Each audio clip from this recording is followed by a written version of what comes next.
Hi everyone, this is Bill Kennedy with Go Miami. We've got a really special guest tonight named Kevin Gillette, all the way from Denver.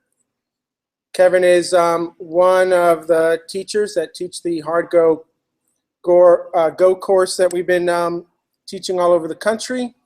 And Kevin has also spoke at GopherCon, both at the pre-party, and he's given lightning talks. And Kevin's going to come to us tonight and talk about Go and error handling and things we probably don't know. So Kevin, I'm going to hand this over to you. Let me stop sharing. And I think it's all you, man. So can I hear you, Kevin? Yep, I am here. So hopefully you can hear me. Yeah, we're good to go. Okay. All right, my name is Kevin Gillette, and I am working with Bill on the Arden Labs team to do Go trainings. Also,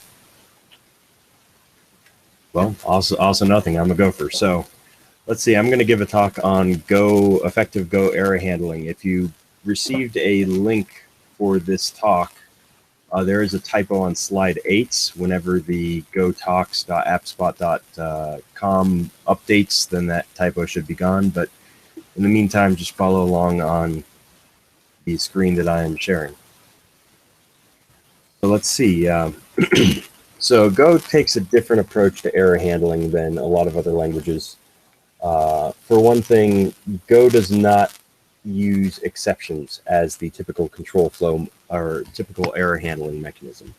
So errors in Go are just regular values. You manipulate them and inspect them using normal control flow like if statements and switch statements and so on. And you pass them around like regular values. They are not exceptions. Go has what is known as a panic and recover mechanism that corresponds to two built-in functions, panic and recover. That's similar to exception handling in other languages, but it is not used for the same purpose that exception handling in other languages is used for. So let's talk a little bit more about panic and recover. Panics are mostly generated by the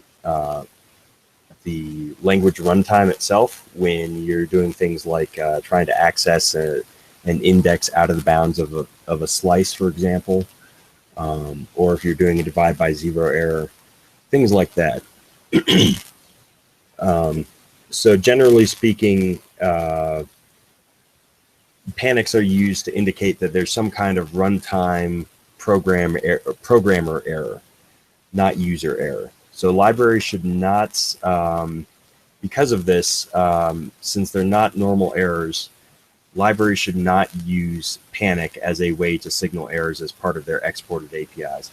And most importantly, applications are not expected to recover panics that libraries send.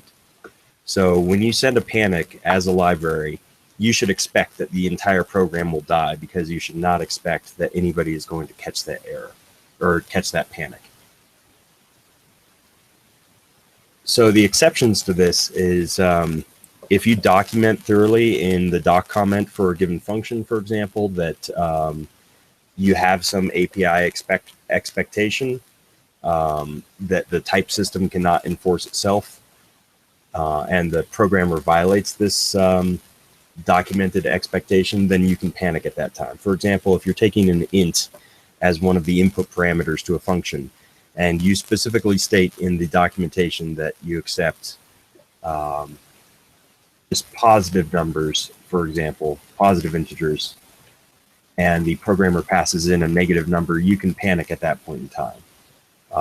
That's pretty rare, though. Generally speaking, you should try and design your functions to be essentially invariant, to not have those error cases where reasonable to do so. Another place where in terms of recover, though, as a library, you can recover if you're doing like an inversion of control approach. For example, the net/HTTP server, you pass in callbacks, you pass in HTTP handlers that the server will call And if your handlers, your application code panics, then the server will catch it so that the entire server does not shut down just because you panicked. So you can recover as a library on behalf of the application code, but you should try hard not to panic in a way that from the library side. So another thing to note is, yeah, some people do use panics for doing internal error handling. As long as you recover those before they cross the package boundary, that's fine. Let's see. In terms of error handling also, libraries should never make any kind of program lifecycle decisions. It's always a mistake if a library does something like an os.exit or a log.fatal. You do not have the privilege as a library writer to decide what is and is not a fatal error on behalf of an application, because you don't know what the application is doing. There's also another situation in which case where you have to be especially careful about panics, and that's if you start a Go routine yourself and you panic within that Go routine. There is no way for the if you do not recover that panic, there's no way for the application to survive, because as soon as a panic reaches the top of a Go routine stack, then the entire application will die with a stack trace. So if you are using panics for internal control flow, you need to be especially careful about that if you kick them off in their own Go routines. So in terms of verbosity, occasionally there are complaints that Go error handling feels a bit verbose. And there are techniques we can use to minimize that effect, because we can treat them just like regular values. And that said, also a lot of Go programmers are pretty fine with writing kind of this continuous if error does not equal nil checking. But if you want to minimize that, there are techniques for doing that. So I'm going to jump a little bit back and forth here. What we can do is, let's say we have this fairly standard approach where you have a number of things that you're writing out to the same stream. Since they're all being written out to the same stream, we don't really need to check the error multiple times. We can consolidate that by using some helper code. So what we can do is eliminate some of this verbosity by creating a custom io.writer. And if you're not familiar with IO writers and readers, check out the IO package. They're used literally everywhere in the language. We can create a custom writer that caches its error. So we just create a struct called safe writer. We have a writer field for storing the writer that we're proxying for. And we have this error field for caching. And all we need to do is, for every write, we check if the error is already not nil. And so if there has been an error stored in this, we just return it immediately. If there was not an error cached, then we store an error in there. And if everything goes well, then this will continue to have the value of nil. But if some error occurred, then for this call, it will return that error, and every subsequent call, it will return that error. But the main thing is here, we have this ERR method. So in Go, any error anything can be an error if it just implements a method called ERROR that returns a string. There is a convention that if you have a method called ERR that returns an error, that can be used to retrieve an internal error, something that's cached, or if you're having an error that wraps another error, then this method can be used to fetch to extract the internal error. So with this code, we can take our the if statements out of this code entirely, so that in this case we don't have to check the errors at all. They're just being cached. So we're not actually ignoring the errors. They're being cached, and at the very end we just check to see if anything succeeded. If, for example, there was some error on the first write, then these next two lines will be essentially no ops. They won't have caused anything to happen. So there are a few exceptions to keep in mind. Is you can set up things like timeouts and deadlines for writes in certain cases, and those would be temporary errors, for example. So you wouldn't necessarily want to cache those. If you're dealing with protocols that don't even necessarily use the reader-writer interface because they're not byte streams like UDP, those can have temporary errors or all other kinds of errors because they're non-reliable protocols. And since anybody can implement their own readers and writers, let's see, for example, in-memory implementations or buggy custom readers and writers can violate the typical behavior whereby, since readers and writers are reliable byte streams, they will, let me refocus for a second here. So I forgot to mention that readers and writers follow a reliable byte stream model. Strictly speaking, for a typical reader and writer like os.standardout, if you get an error back from that, you're always going to get another error back from that, any other subsequent write, for example. So if you get an error at all, it's essentially that stream is dead. What we're doing here with this custom helper is to make it a completely safe writer that does not assume that that will be the case, but takes extra steps to ensure that we can check the error at the end and that we will not have leaked errors in the middle. So if you have any questions, feel free to ask them at any time. Let's talk a little bit about some other shortcuts that we can do. Let's see, so if occasionally you have other cases where you just have long error checking chains of if statements, and in those cases you can, depending on the code, you can often use a technique for just writing a short function that will loop over a set of functions that you pass in. Each of these functions can return an error, and you just call them in sequence. If any one of them returns an error, then you can bail out early. Otherwise, you return nil. And the way that works is, say that we have a function that, say that we need to change the file permissions of a file, synchronize the writes or synchronize the data from that file, close it, and then rename it to something else. If we had this as an if-else chain, this would take essentially the entire page if we were checking each error in a row.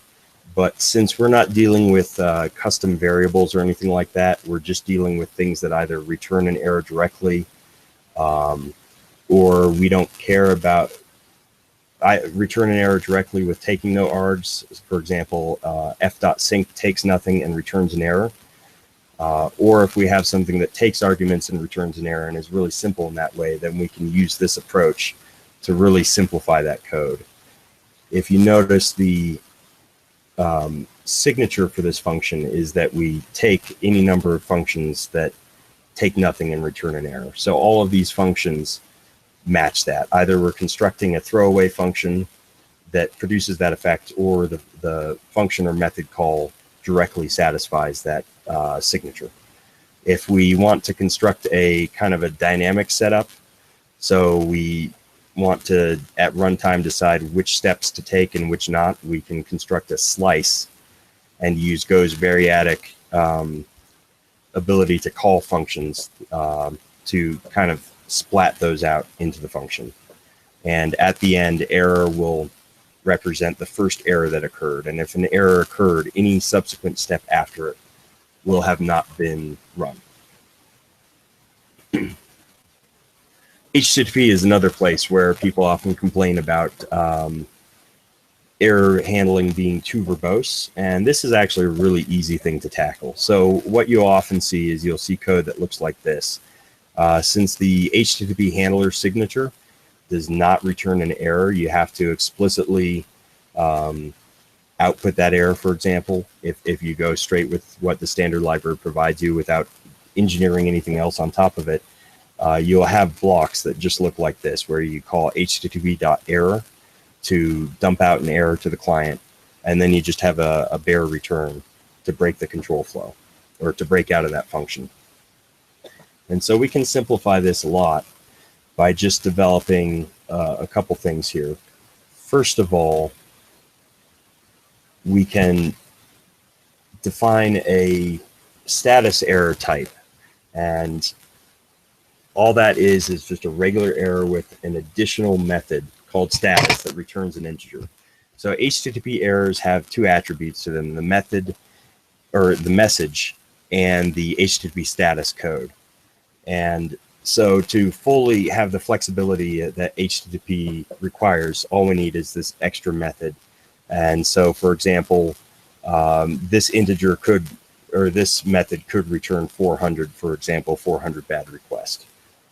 And we can provide a helper function that just takes a status code and a message and returns this internal type that satisfies that new status error interface. The reason that I'm exporting the status error interface is because you don't necessarily want people to have to import your package in order to be able to polymorphically generate errors that work with your code. So this is another place where it's really good to use interfaces instead of concrete types, at least in terms of the exposed API, so that people aren't forced into being too specific to your code base, so that they can, your code and somebody else's code can work together without necessarily having to have that strong dependency. To use this, we can just define, well, okay, so the second piece to this puzzle is that we define a new handler type. So unlike the HTTP.handler type, which does not return an error, we're defining one that does return an error.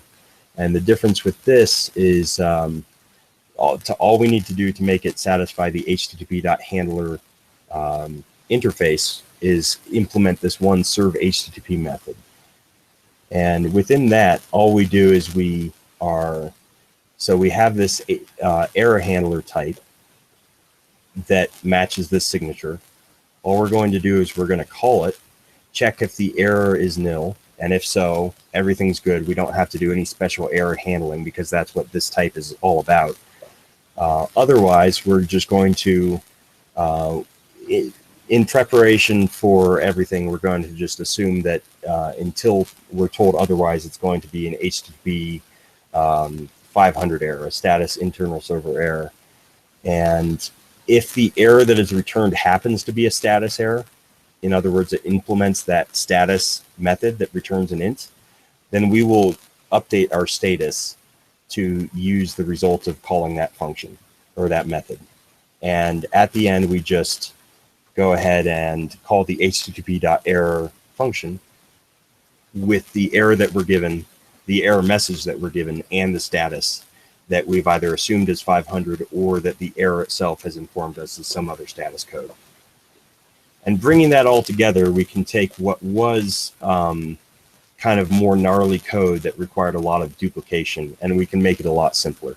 In this case, if condition 1 is false, then we can return this new status error for status bad request, for example, 400, with this message. And this will actually generate a 400 error for the client. Otherwise, we can just, if we get some other error, we can return the error directly. And since it does not necessarily implement the status method, then it will default to being recognized as a 500 error. And so that provides a nice kind of convenience where you can specify the error, the HTTP status if you need to or if you want to. Otherwise, you can assume that it's a 500 for the vast majority of errors. For example, like disk is out of space and things like that. That would certainly be a 500. And that's the talk. So if you have any questions, Bill, you might put the microphone back on and ask them. So Kevin, I got one question. Yeah.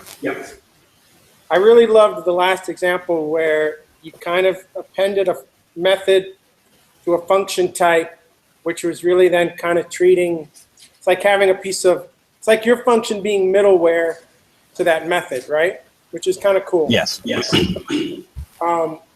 Because people talk about the fact that a function type can also have methods, but it's always hard to rationalize that. And now you can kind of see how that method acts as a wrapper around the actual types method.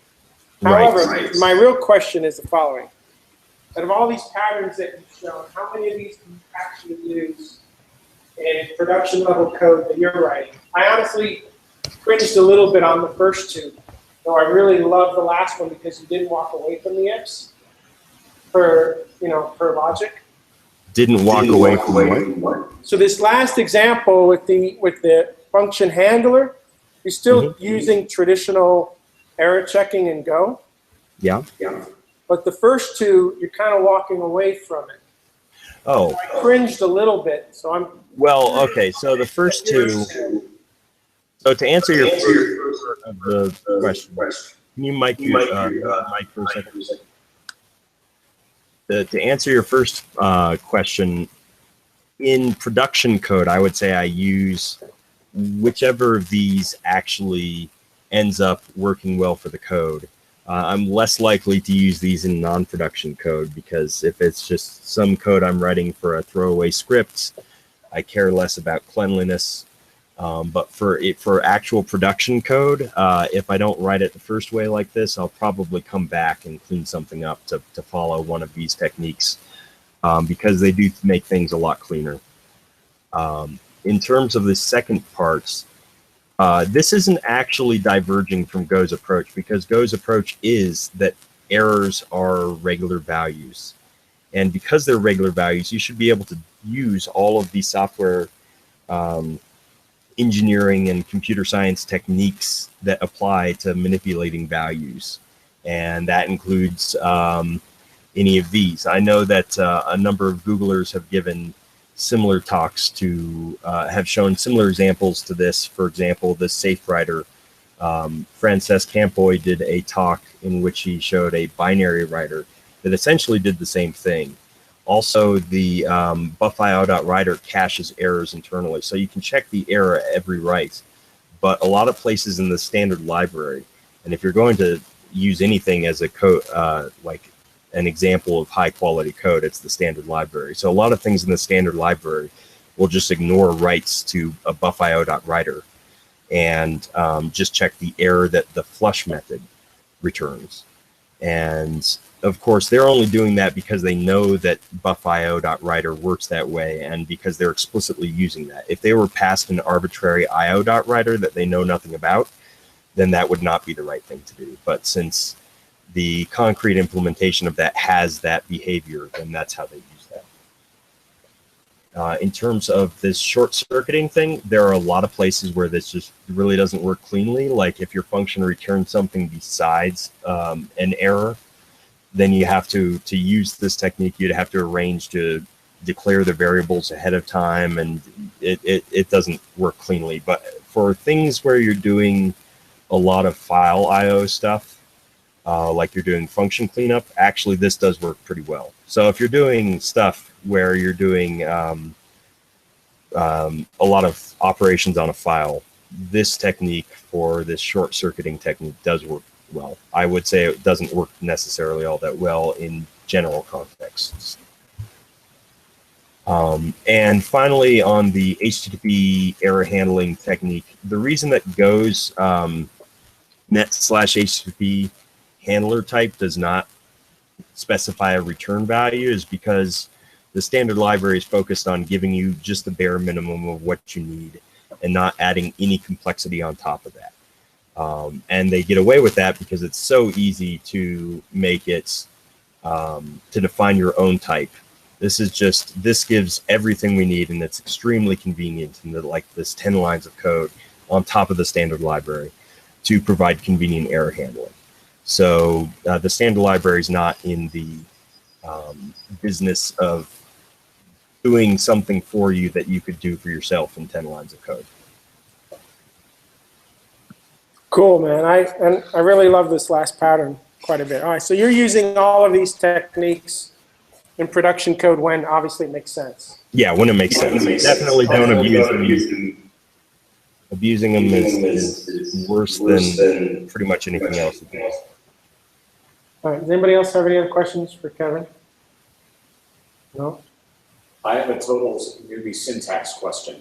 Sure. I thought Come Go on. didn't have semicolons. I see one on the third to last line in the middle of the if statement. I can talk to him about that. We don't have to put that on this video. So I'll talk to you about that when we're done. Okay. All right, Okay. Kevin, this was awesome, man. I really thank you for giving this talk. Thank you for having me. All right, man. So we will talk later, everybody. This is Go Miami with Kevin Gillette. This was a great talk, and we'll have this posted on Gopher Vids very soon. Thanks. Thank you.